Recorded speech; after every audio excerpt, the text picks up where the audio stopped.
Good morning, NAB. Welcome to our, was a panel, got downgraded to a chat here about virtual production, LED walls, green screen, and practical shooting. We've got 15 minutes, so I'm going to move right into it. My name is Ben Baker. I'm from a virtual production line producing company called Mesh. Sitting next to me is Shelley Sable, who's a creative director and designer who works at Fuse. And Eric Siegel is a veteran TV and film director and production designer. I'm going to jump right in and say that we're going to skip a whole lot of kind of basic virtual production talk. When we're talking about green screen here, we're talking about the virtual production version of green screen, which is green screen with a tracked camera and then a compositing system that is live compositing on set, so is putting that set in. Eric, when we spoke before, you said you had some interesting views about whether to tell your clients to go LED wall or green screen. Do you want to talk about that for a second? Well, one of the first things I always try to ask the client is how many tracked cameras they plan to use simultaneously. Although there are always ways to get around it, if you feel you definitely have 5 or 6 distinct cameras with distinct views, then you'll probably be in green screen as opposed to the XR LED volume, because at the current state of the art, 4 cameras is about the most you can simultaneously display on an LED volume, clocking each of the cameras at like 60 cycles. Yeah, and not every LED volume is set up to have multi-camera frustum. Shelley, you've got an LED volume opening this week at Fuse. We do. At All Mobile Video, we have a little small XR stage that we're opening in partnership with them. And it's an election year, so we think that that's going to be an interesting place to have a setup that already exists. And you're often the first person to get the calls when people are considering virtual production. What is kind of your thinking about LED walls? Because you have a volume. Yeah, and our business is to rent LED, so yeah, right. That's typically I think that for the projects that we tend to work on, it's really about the storytelling being able to be experienced by everybody in the room. When you're working in an LED volume, there's a lot more feedback that can happen for the performers, it can happen for the rest of the crew. And when you're working in green screen, it's just that small section of Video Village or anybody with a monitor that can really see what's going on. Yeah. So, your experience with the project. Oh, we do have 30 minutes. Yay. Excellent. Your experience with that project at Amazon was like that, when you have all of these people that suddenly can have the buy-in for what the outcome of the project feels like they feel like they're actually immersed in the environment. And for the talent, it's a big thing too. If the talent are interacting with augmented reality graphics that are in the foreground, or graphics or displays or things that they need to interact with that are in the space behind them, an XR volume can give them a lot more comfort than sometimes green screen. And also, obviously on the XR volumes, you don't have the inevitable compositing problems that you might have for people who have troublesome wardrobe or troublesome hair, or you have to have proper green keying if you're going to go down that road, and that is its own separate part of the production puzzle to solve correctly. Yeah. I also think the timeline is a huge indicator in this. We say often fix it in pre, not in post, so that you can actually get as close as possible on the day to what you're wanting to accomplish. Virtual production is an interesting kind of flip on anyone who's made something kind of more traditionally, because you need to make decisions ahead of time and you need to spend money far earlier. And the thing that we try and lead our clients through in looking at either an LED volume or a more traditional green screen post-composite is that in an LED volume, you're putting all of the costs for getting that virtual set into your shots. That's at a scene level. You're getting it all in camera in the scene. If you're going green screen, then the cost will be per shot in post. And so you're really making an analysis of how many shots you're likely to have and then what that's going to cost you in post versus the per day cost of the volume, right? That's the thing that we're always trying to work out. It depends on your kind of what your material is, but I'd say there's a threshold of probably 100 or 150 shots that tips that decision firmly in LED's favor. Well, one thing that also LED brings to the party is that part of what you're trying to do here is create a kind of conceptual glue that makes the viewer believe that the people are part of the environment.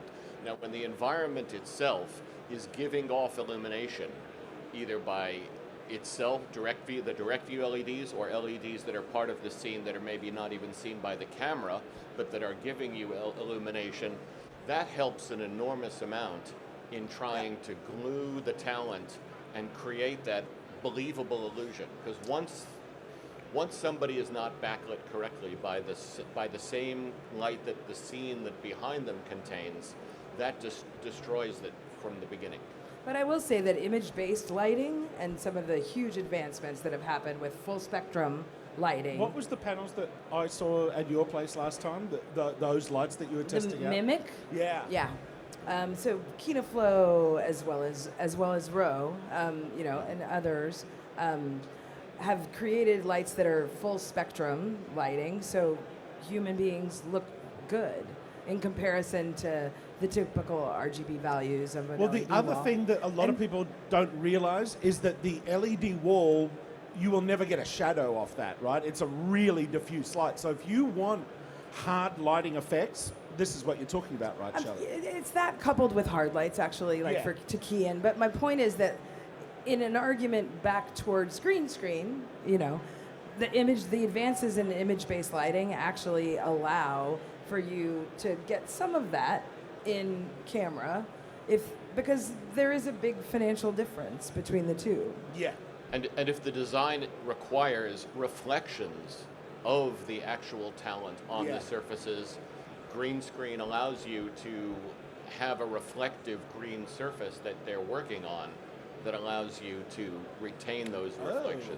Oh, right. I mean, it's not uncommon for us to, in some small zones of a green screen set, to put down an acrylic layer over the green simply to capture the natural reflection.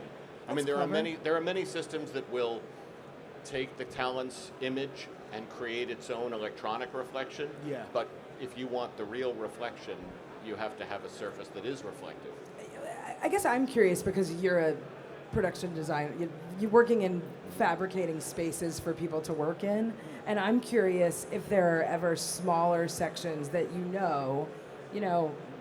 we don't really need LED here. Like, would you ever do a combination of the two? 100%. We just did a production for a project for WTTW, the public television station in Chicago, where they had a very, very modest, maybe 30 by 40 foot studio space, and they required a physical set for some of what they were doing. But we expanded the idea of the space that set lived in by creating a completely upstage green screen area and two opposing corner areas, which were basically extended sets.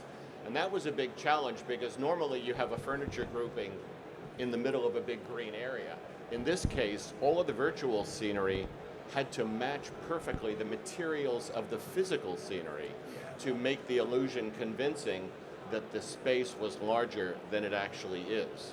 And that was very fun, and green screen was the only way to go, because they're a live news program with multiple cameras.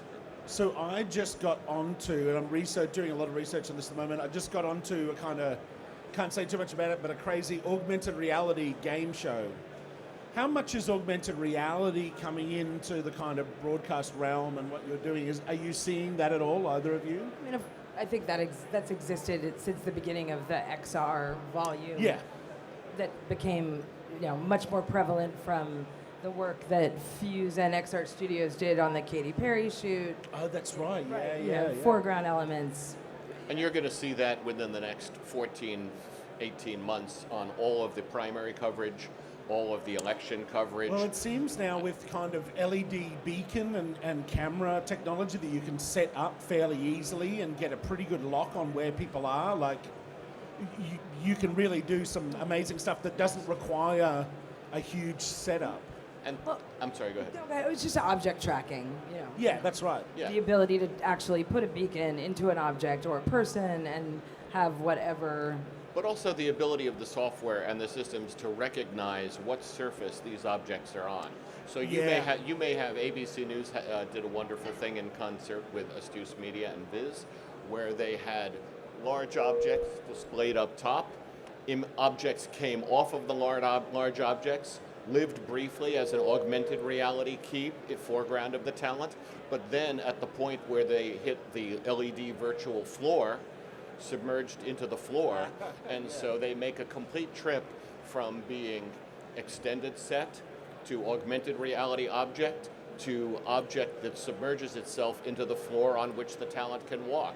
And the awareness of the systems of where each surface is allows them to just render so precisely and so beautifully that journey of the content from point A to point B to point C. And also having cameras that are robotic to being able to, duplicate and repeat a shot over and over and over again with millimeter precision. It doesn't necessarily have an advantage to one or the other, but it's helping us tell better stories in this kind of camera capture. Years ago, it used to be a very frightening thing for engineering teams and for production managers to bring a robotic camera into the studio, or to say, all right, well, we have 5 cameras, now we have to put tracking units on them, we have to encode the cameras, we have to calibrate the lenses. But when you have a studio environment which is largely robotic in the first place, it becomes, oh yeah, we're already putting out that data anyway for the robo system, and we can pull that right off, and there's no need to spend weeks installing. Maybe your jib will have to be red spied, or maybe your jib will have to be Mosis'd, but the other cameras, they're already controlled by the computer and giving off the required data. So in these systems that you're talking about for broadcast, what are people using as the kind of orchestrator or the central kind of brain of that whole operation? Oh, it's as varied as the client and what they're normally using to generate their graphics. And we're finding that more and more event technology companies are creating new software to help manage all of the ecosystem of devices. I just took my daughters to see the Taylor Swift movie and was blown away by her LED walls. I mean, you can see this convergence of all of these different disciplines of this kind of touring roadshow stuff coming into control rooms and broadcast centers, going out to movies, I think it's always been like that. I think that in the live events world, theater and things like that, because you have more time, it has informed the way that we have started to work in other fields. And Fuse does a lot of that work, right? We do a lot of touring, yes. A lot of touring absolutely. shows and that kind of thing. Yeah, motion tracking, many projects like that. And it just keeps getting better and more affordable. I mean, there's enough gray in this beard to remember when 2.5 millimeter dot pitch LEDs were the bleeding edge, right? And now we routinely are having conversations with clients about, well, you don't want 1.2s because it's only a little bit more and you're going to go to 4K, and you really do want that resolution. Well, and I think that your point about sub-2 LED is, if you're building a studio, it's different than if you're setting up a pop-up. Yeah. Because it's a lot harder to set up that LED and have it be consistent if it moves.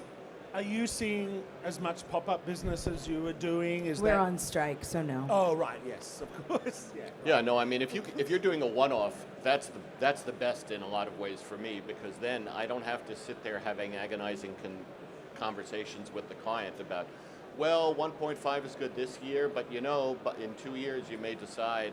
Let alone trying to put it into a legacy control room that's like been sitting there for 10 years. I mean, I've had that problem, and it's very difficult to untie stuff that's been there for 15 years. I think to serve the client best, you really have to be aware that they have to be given the whole picture, and they don't always get the whole picture from vendors. I had a situation, we did a job in Lebanon where the head of the station touted the wonderful new 40-meter LED, not LED, in that case it was projection wall that he'd purchased and so on.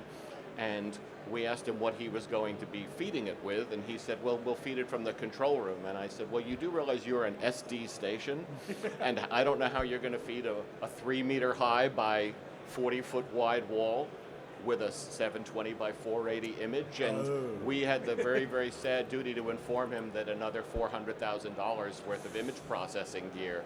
He may have bought a 747, but he didn't own a terminal or a jet ramp that could get up to it. Yeah. And I also think that it's an interesting question, just in terms of, you asked like, what do you have the conversation with the client about? And I think that it's, what is the story that you're trying to tell? Are we talking about broadcast, which we are because we're at NAB, there's what's the content being created with? Are you using a game engine to create this content? And what are the parameters of what you're trying to do with it? And a lot of that feeds the choices of the technology. Yeah, I have had a couple of people who want the largest possible 360-degree LED wall, but then only want to shoot plates. Right. And only want to shoot, and you're like, why go to all that expense and then fudge it on the content itself? Yeah. I mean, the good news is that the interoperability of the systems has been amazing. I tend to design, along with my partner in Maxon, Cinema 4D. We like that platform.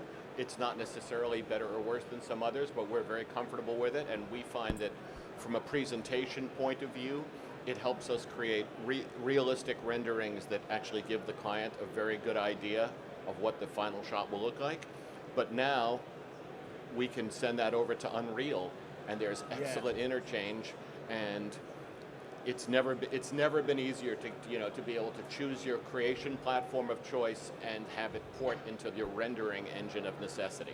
Yeah, we've noticed that a lot of production designers are using Rhino, and so we've kind of accommodated that in some of our workflows as well.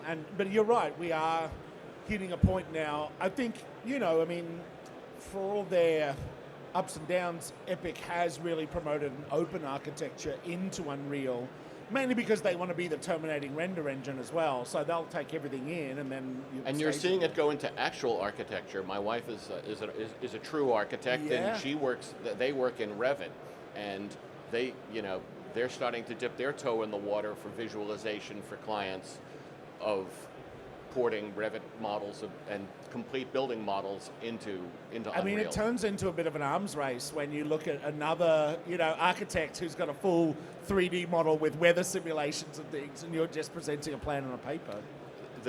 Obviously coming from an era when we used to build physical models and show things to the client on a physical model, which actually still sometimes does have its value.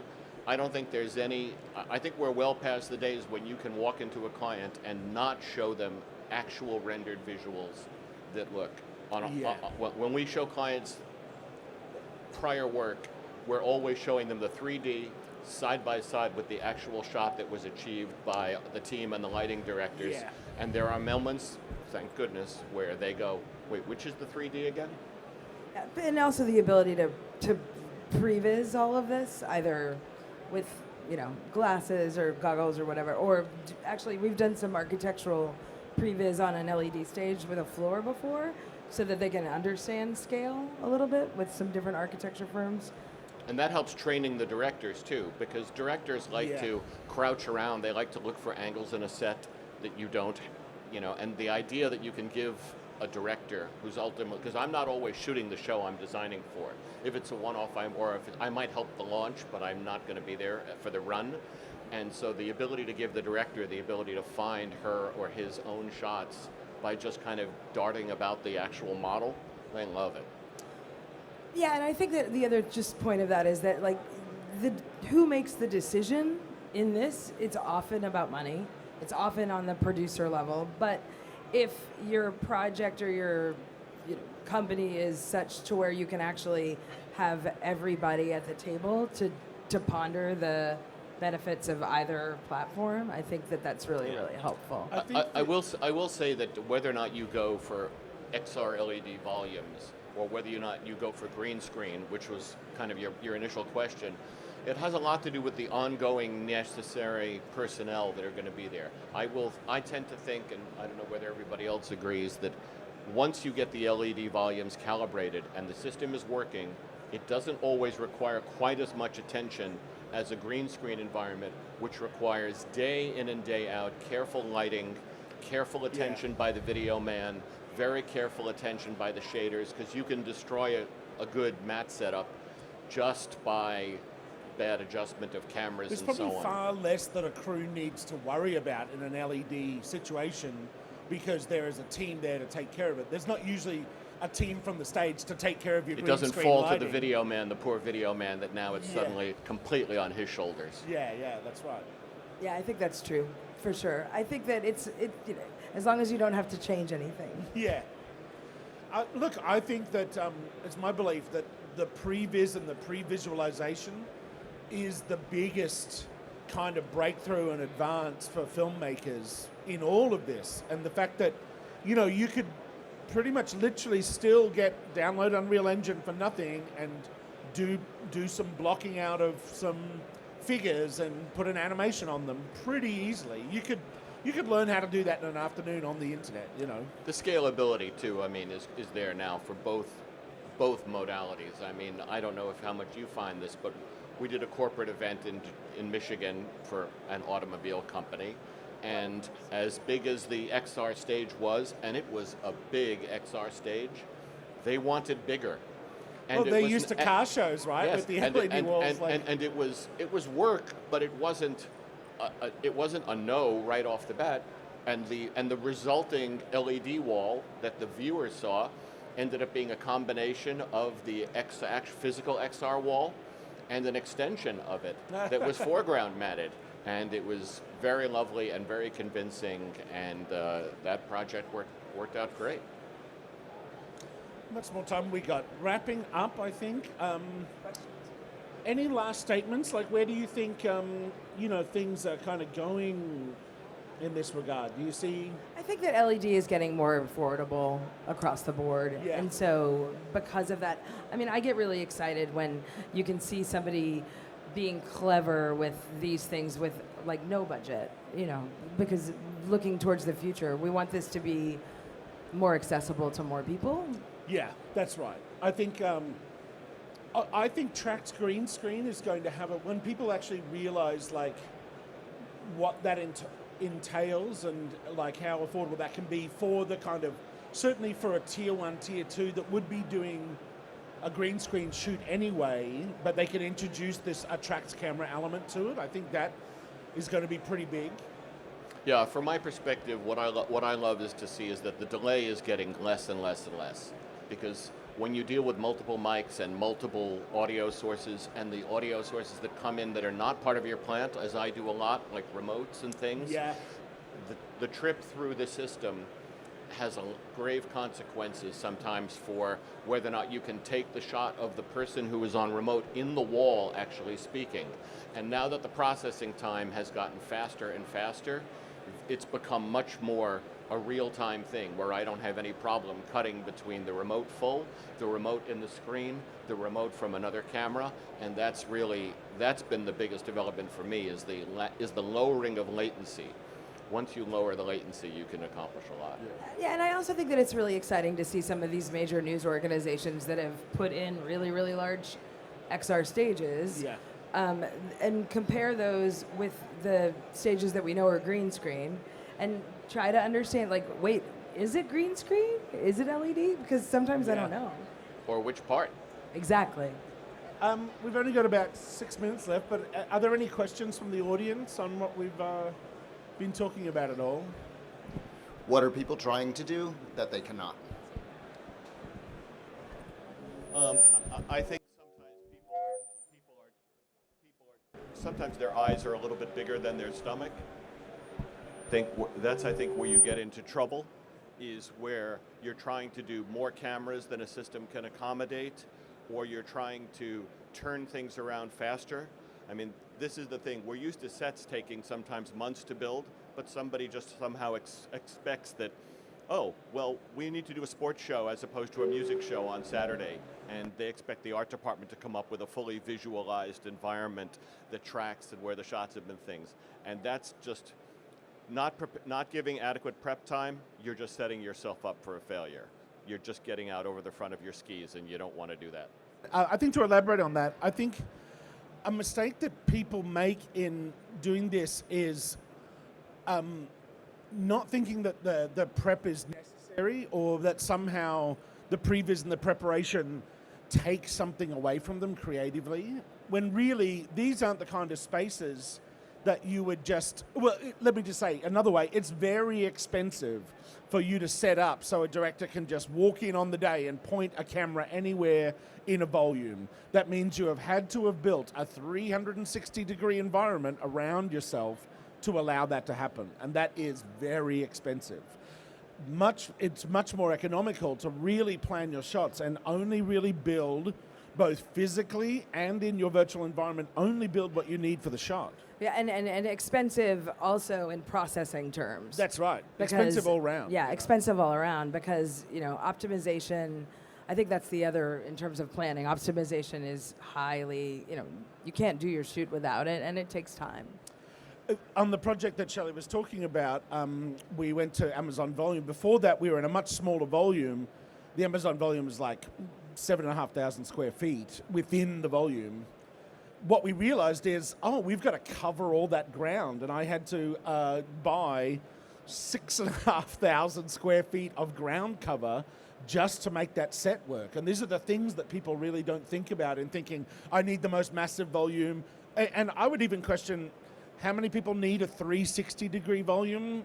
I don't know. Are you shooting Westworld? Maybe. Other than that, I don't know. I think it's a luxury when I think the kind of films that, are going to really succeed in using this technology are going to be very prepared for it. You're going to end up seeing your cameras.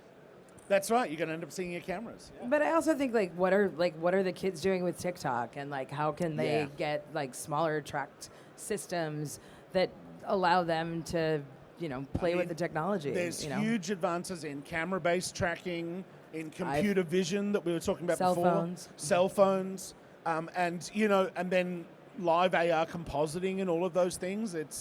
That's only just really started. And also the Sony thing that got released this week, their body tracking, their 5 or 6 point body tracking thing. It's like a couple of $100. You put some wristbands on, and I'm getting the wind up.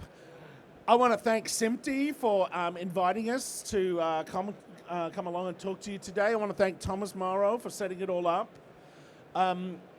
Guys, Shelley, Eric, great to see you again. Great to chat. Thank you very much, everyone. Have a great NAB.